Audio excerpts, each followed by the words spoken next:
This evening I received a letter from a member of the Heart Posture Collective talking about my mental health and how they had followed me for a while, and through various videos and my book, they had pieced together a little bit about my mental health struggles, which I share about in part here, though I haven't fully yet, but that's what I'm going to do today. Because I realized in reading this person's letter, where just knowing snippets of my story provided them with so much hope and encouragement for their own lives, I've never actually shared totally all the diagnoses that I've received, all the diagnoses that I could have probably qualified for over the years and yet stopped seeing professionals at a certain point. I share pretty openly about addiction recovery, but I think I'd really like to start sharing on this topic because I was put on pharmaceutical medication at a really young age, at an irreversibly young age. At the age of 15, a family member of mine didn't think I was as happy as I should have been. Meanwhile, there's a lot of hormones as a 15-year-old late bloomer. There's a lot of things culturally going on with body image and all of that. And there was a lot of stuff going on at home, but none of that was addressed. I was taken to a doctor. It was suggested to the doctor that I might be depressed. The doctor handed me a slip of paper that had maybe, 7 to 10 very subjective questions on them. I answered the questions as a very subjective 15-year-old young girl, and I was never told what might happen because of the medication that they put me on. I got put on very powerful SSRIs at the age of 15. Around that same time, I don't want to skip ahead. At the 6-week appointment that you go into, because it takes like 6 weeks for your body to adjust to these types of medications, I got brought in at like 6 weeks and asked, is this working? And I said no. And, I don't know exact timelines. I mean, at this point, it's like over 20 years ago. But at a certain point when it hadn't worked, the question was not, by the way, I was told I had a chemical imbalance. Nobody ever measured the chemicals in my brain. So I guess the very subjective questionnaire was what led people to assess that in a very unobjective way with no other, conversations. But that's my own issues that I'm bringing to God about adolescents being put on really powerful medication. So at a certain point, the medication wasn't working. And I, when asked, I said that. So they switched it and they put me on a different, very powerful SSRI. And when that medication didn't work, I just stopped speaking up altogether because I sort of just figured that I was this irredeemably broken toy who couldn't be fixed, who there was no fix for. Nobody in this process talked to me about faith. Nobody talked to me about God. Nobody talked about what a life without a vision, without God's vision for you, was going to be. Around that same time, I developed an eating disorder that started as anorexia. It moved to bulimia, a quite aggressive manifestation of bulimia. That lasted until I was 20. And around that time was when all these timelines are blurring together. Around the age of 20 was when several things happened all at once. I was in an abusive relationship and decided to get out of that abusive relationship, and that ended very violently, which was very traumatic. I took myself off SSRIs, which if you are on any mental health medication, please never do. Because it is literally by the grace of a God I didn't even believe in back then that I made it out of that 2-week stretch where I really didn't even leave my bed. I started abusing alcohol, I was diagnosed with ADHD and put on powerful medication for that, which became an issue for me over the years. And there was just a lot going on. To say, I've never formally been diagnosed with generalized anxiety disorder.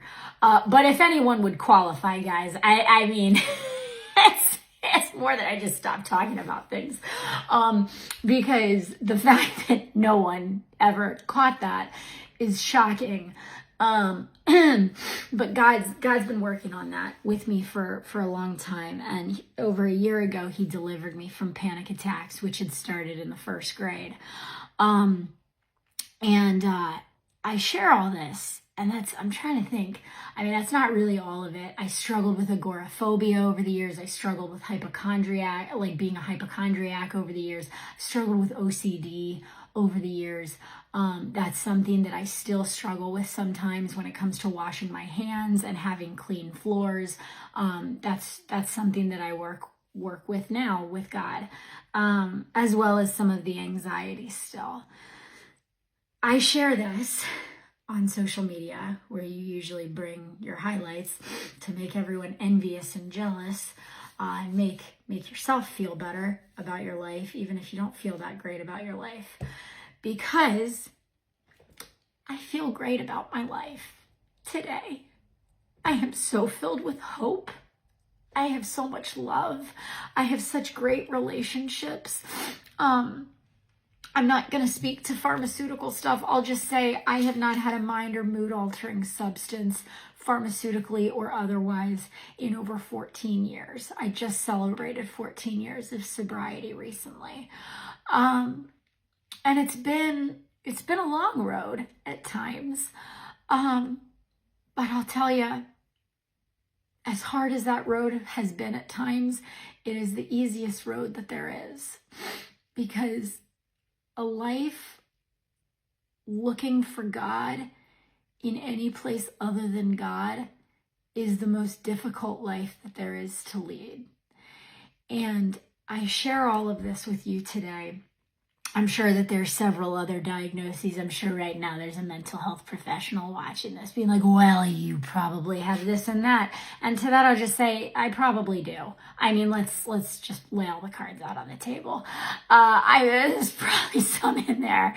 But I share all that because no matter what diagnosis you may qualify for, I'm going to take my glasses off. Sometimes it's easy to think that our diagnoses are a life sentence or that they are our entire identities, and nothing could be further from the truth. My identity today is that I am a child of God, and I don't want to use the word entitled, because that's certainly not it. That qualifies me for all the blessings that are contained in this book. And I've read this book a lot, and I haven't read anywhere where there's a limit to how many miracles he's willing to give to somebody. And if I may be so bold, and if I may be so entitled, as people like to think my generation is, I'm going for the record. There's a lot of stuff that I don't share on this account in my past. But I want you to know, no matter what yours includes, this book right here, and the God who ordered the hands who wrote it, can and will transform your life into something completely unrecognizable. And it might not be without struggles on this side of eternity. But when I tell you that I am habitually referred to as the happiest person that people know in my community, where they're like, you're always just so cheerful. You're always in such a great mood. I am not the labels that people put on me, no matter how many of the symptoms I may still have. And I struggle with things like doing my laundry and opening my mail in an orderly fashion and all sorts of things that people who have been diagnosed with ADHD could probably relate to. I share that to say that even with all those labels, even with all those diagnoses, even with all the problems,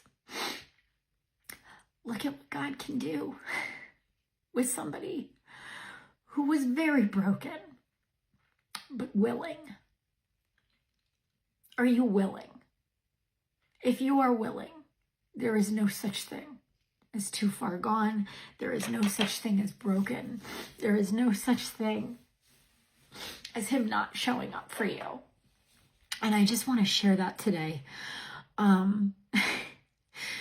I log into social media and sometimes I just think everyone's out there living this pretend life with a totally spotless house and everything's up to date and nobody's bed's unmade and nobody has a bill past due and nobody, and that's just not real life. We all have hard seasons, some seasons harder than others. But I want you to have hope. Like if you see me and you have any video that has given you hope or has given you encouragement or has filled you with the Spirit over the years, I want you to know that that's not me. It's him. No matter what the devil has tried to put on me to keep me from him. Because that's really what so much of this is in the world, is the devil trying to convince us that we can't possibly be used. We can't possibly be loved.